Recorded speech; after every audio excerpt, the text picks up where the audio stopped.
Good morning, everyone. I'm Nikki Stanzione. And I'm Kristen Van Dyke. And this is New Mexico style. Look at us in black. I know. Here come the girls in black. I wish it were dark outside to go with the black, but oh, I know. Not gloomy yet. Not yet. No. I know. We're going to be very hot today, aren't we? Yeah, it's gonna be Oh my hot. gosh. But at least I'm happy to be wearing some jewelry. We're going to be I showcasing. love your jewelry. Oh yeah, it's from Wrights, and we're going to be talking to them later about all of their art, not just the wearable kind. But I'm pleased to be wearing the wearable kind. And beautiful. Thank you. Yeah, your earrings are beautiful today too. Thank you very Love much. those. We're all New Mexico styled out. And you know, something else we'll be wearing are big tummies if we go to Krispy Kreme today, because the new Krispy Kreme donut shop located at Coors and I-40 is giving away free donuts today. And the best part, you can even help out a needy child at the same time. That's right. You can, if you drop off school supplies to help the needy kids, you'll get free original glazed donuts. You'll get one donut.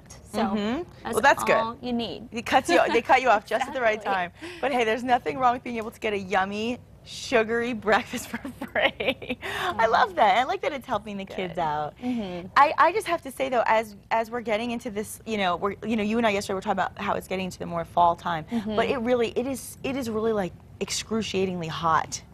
It is. I don't like it. It's very hot. It's very different from last week. It felt like we were kind of transitioning into fall this week. Now we're back into summer, not even the monsoonal summer either. I know. We're just dealing with the heat, and we'll have more on that coming up. Yeah, and when we talk about weather, are you going to give us a little bit of a scoop on what's happening with the hurricane status? Okay. Okay. Yeah, we're keeping a close eye on Isaac. It's getting closer and closer to the coast of Louisiana. So we'll take a look at that. Yeah, because a lot of people have family all over the country. So we'll get to that in a little bit. In the meantime, let's get to KRQE News 13 anchor Elizabeth Alvarez, who has the morning's headlines, and she's got some black on too. I do. Black and bright red. Black and red, black and red.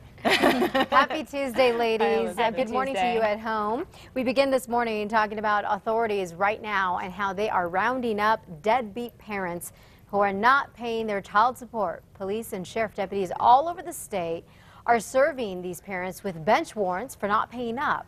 You see, last week, the state held a child support amnesty program where parents could take care of their late child support payment and not get arrested. But now that is all over. And we do have a crew out with police in Albuquerque this morning to see what officers will find. We will have more on this later on today on News 13. In just a few hours, Albuquerque's police chief will push to have any law enforcement officer in New Mexico who is accused of a felony to have their certification suspended. Chief Ray Schultz is a member of the state board that certifies officers. They're going to have a meeting this morning, and at their meeting, he's planning to ask the board to change the rules. This would mean that officers who are accused of any felony will be suspended until they're cleared.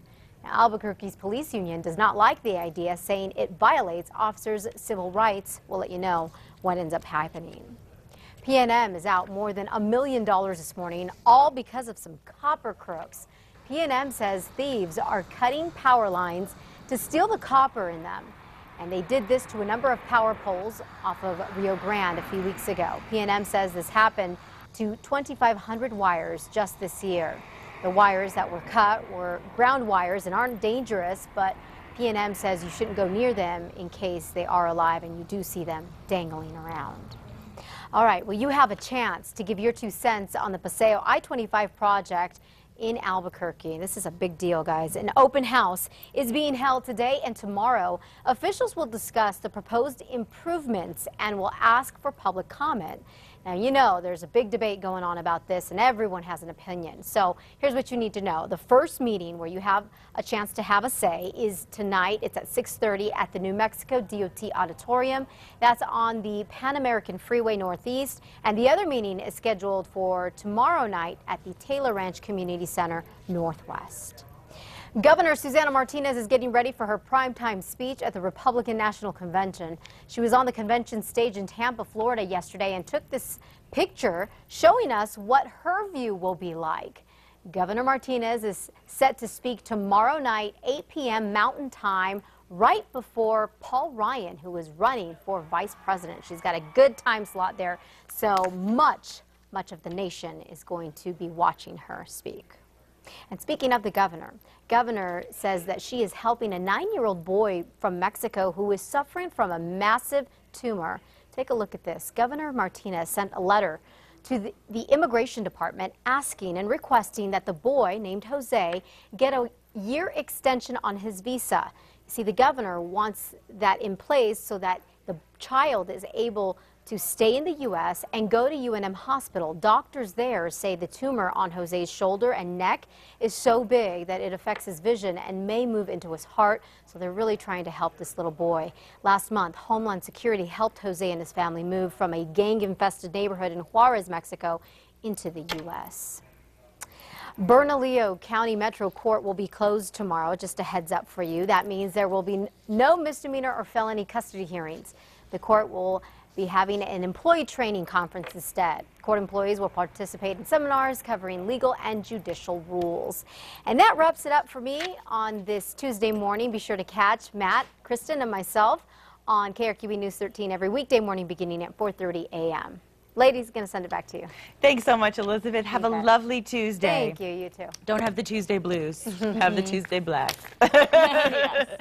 Okay, so this is kind of a cool story. The Rio Grande Zoo has new additions to its family. Check out these little guys. 4 lemurs from the Bronx Zoo in New York arrived 2 weeks ago and have now settled in at the Rio Grande Zoo. Yeah, the best time to see the lemurs is in the morning and late afternoon, but as the weather cools down, they should be more active through the day. So they like the cooler weather, but how cute are they? They kind of look like, what? They're primates. They have hands. Yeah. So they kind of look like that and a skunk. A little like a skunk, yeah. I'll be totally honest. I'm not going to pretend that I was smarter than I was. I had to ask her. I never saw a lemur before. I didn't know that animal very well. So. No, I've seen lemurs before in Madagascar. Oh, yes, that's why they look familiar. Okay, got it. Well, speaking of animals, a group of pesky bears have taken over a picnic area in the East Mountains, so forest rangers have shut it down to the public. Rangers say 4 bears are hanging out at the La Cienega and Sulphur Canyon picnic areas and aren't afraid of people, so hiking is still allowed, but the food is not, so don't bring it. Oh, my God, what's with all the bears? It's a drought. I hope this doesn't have any sign. I hope it's not a sign that the Bears are going to do well this football season. By the way, I have a necklace now, too. Oh, yeah, you've changed. You get to join in the really fun. Cool, pretty jewelry. Yeah, because, you know, we're like blank canvases in our black, so now we are colored. Speaking like the color run. Okay, now, speaking of those pesky bears, the road closure in downtown Albuquerque is making quite a pesky mess of things itself. Lead between Broadway and 2nd Street is shut down. We've been telling you this because of a movie shoot. Scenes from the movie Two Guns, which is starring Denzel Washington and Mark Wahlberg, are being shot on the bridge. Yeah, our Sky Ranger shot this video of the movie set, which has been made to look like a border crossing. That's what we think. Because of that shoot, though, traffic on Cesar Chavez was backed up for miles during rush hour yesterday, and the overpass is expected to reopen tomorrow, hopefully. So it was kind of cool to see, though. When I was going home, I was going back over Cole, and I was looking over toward Lead, and you can see all these people out there, and they have the cars set up, the flags flying. It looked really neat. It is cool, and so the lesson to be learned here for today, though, is avoid that area so you don't get stuck in that traffic at rush hour. You don't want to. I wasn't at rush hour. Yeah, if you're in an off hour, you can maybe get a little peek, and then, of course, maybe get the binoculars out and do some spying. Spy on Mark Wahlberg. See if you can find him. I've been begging everybody. I've gotten no emails about this, so come on, somebody find him for me, please. Somebody will, I guarantee you. There's got to be somebody, right? There's got to be a Mark Wahlberg sighting sometime. Yeah, he's got to be in Albuquerque today, so let's maybe I'll spy him. I spy you, Mark Wahlberg, if you're up watching TV, getting ready for your day. Okay, going from movies to TV, Fox's Tuesday night lineup will premiere in less than a month. I can't believe it. Small screen stars hit the red carpet to promote their shows, and there were some newcomers. Sabrina Sabah has more from Hollywood.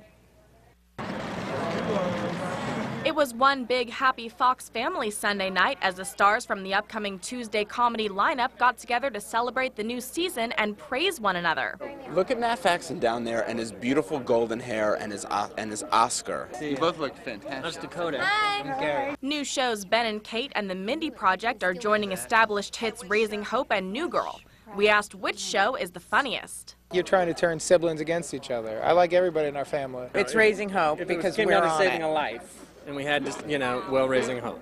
I just got to Fox, and I don't want to play favorites with anyone because everyone is great. I think our show is pretty good. Ooh.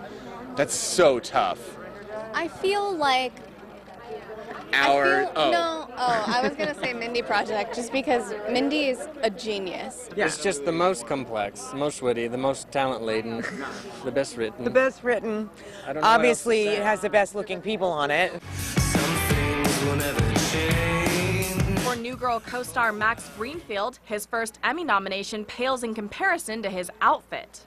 They fitted me for the tuxedo. And it was not like, it was a custom tuxedo. I feel like $1 million. The stars talked about the best career advice they've received. I think it's telling about who I am is everyone just tells me to save my money.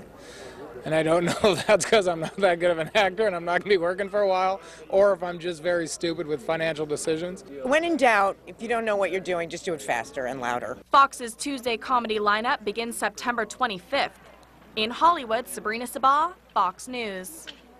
That Martha Plimpton has some interesting advice. She does. Love her. We've interviewed her here, actually. I like her. She's a good actress. Really cool stuff coming up on Fox, and what you didn't see were all the reality shows, which of course are some of the biggest, and X Factor being one of them, starting up in just a couple weeks. I can't believe we're already there. Britney Spears. Britney Spears. I'm so curious to see I can't wait. I'm really excited about that. I feel like she's just been out of the spotlight for so long, and all the controversy before she kind of got out of the spotlight. So it'll be interesting to see what kind of things she has to say. Yeah, this will bring her back in for sure. I just can't wait to see the banter between Simon and her. That'll be fun. So we'll keep you posted, of course, as we get closer to that date. In the meantime, some business news to tell you about. This is pretty cool. Caliber Shooter Sports Center is Albuquerque's premier indoor shooting range and gun shop, and you've seen them on our show several times. This morning, there's actually a new location to shop, learn, and play. Whether you're a recreational shooter, competition shooter, or interested in firearms for personal defense, Caliber's professional, knowledgeable staff will help you choose the products to best suit your needs, whatever they may be. And I've been there. It's a really cool place. They're very knowledgeable and they're very helpful. And here's the information if you would like to go. Yeah, the new location is 4340 Cutler near San Mateo, and like Kristen said, they're really helpful. So if you're interested in shooting or self-defense, whatever it may be, and you feel a little intimidated, don't, because they will totally make you feel at ease and give you all the guidance you possibly need. So very cool people, especially Jordan. We love Jordan. Now, Albuquerque Reads believes today a reader, tomorrow a leader. Isn't that cool? I like that saying. And that literacy is the foundation of lifelong learning and a prosperous future. We want to recognize the New Mexico dealerships of the Larry H. Miller Automotive Group, which recently made a donation of $17,700 in support of Albuquerque Reads. That's great. The reading program focuses on helping kindergarten students from the lower income families develop grade-level literacy skills. So participating schools are provided with volunteer tutors from area businesses and as well as from the community. And for more information about Albuquerque Reads, visit abqreads.com, and there's the info right there. And of course, we'll have that website at our website, casa.com. Yeah, and a good message to send out to kids out there who don't realize how important reading is. It's not just about your schooling, and it's not just about the fun of it, but you know, as you get older, every job, I mean, you look at what we do and you think, oh, she does the weather, or they do a TV show. We read through this show, so we're reading what we're talking about a lot of the time. It's just so important. So really, we encourage reading all the time. And speaking of school, as teens head back to school, it also means more drive time for them to go to class. Driving for the teens, oh boy, also for work and activities. Right, and there's a lot of distracted driving a lot of times with teens. So distracted driving, a major hazard for inexperienced drivers, but there's an app to help parents keep an eye on their student drivers. Karen Kaifa explains. The new school year could mean some new teen drivers with new privileges they picked up over the summer months. According to federal government statistics, younger drivers, those 20 and under, are most susceptible to distractions behind the wheel. As the nationwide crackdown on distracted driving continues, parents can enlist the help of some apps to make sure their teens are developing good driving habits early.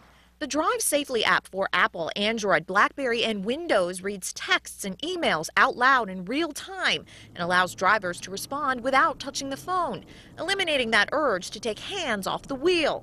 An entire family of 4 can use the app for $9.99 per month. The Teen Agree app for Apple and Android uses GPS to let parents keep tabs on where their teens are driving, their speed, and can track multiple young drivers in a family. And the Key to Safe Driving app works with hardware installed in a vehicle to block text messages and phone calls entirely. Those incoming calls go straight to voicemail, and text messages get an auto reply.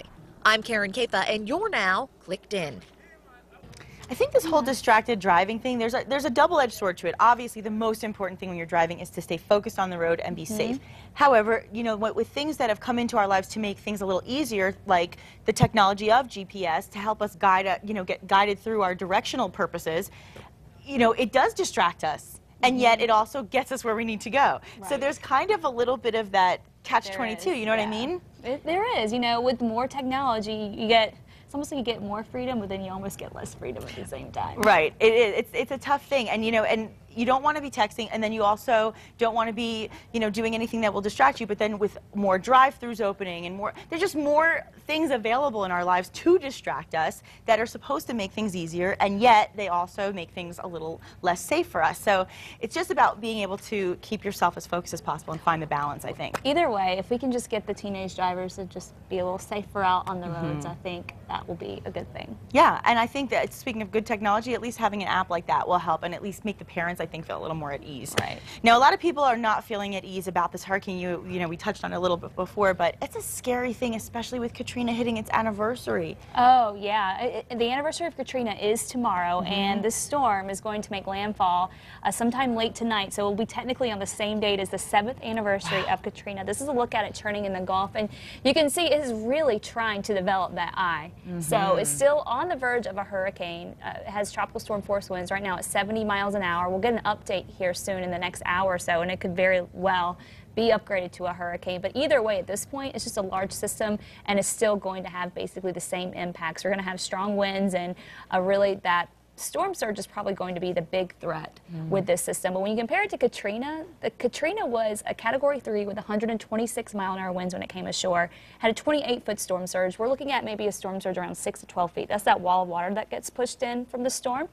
And so there will be damage, but it won't be anything like Katrina. So we'll watch this storm system again. It'll make impact or landfall late tonight somewhere along the Louisiana coast, and it'll continue to move on in, keeping tropical storm force and hurricane force winds in that area through tonight and even into tomorrow afternoon. So we'll keep a close eye on things there. Meanwhile, here we're looking at mainly sunny skies, just a chance for a few spotty thunderstorms here and there in the mountains, but otherwise it's going to be a hot day today, and it's going to be hot for the next couple of days as well.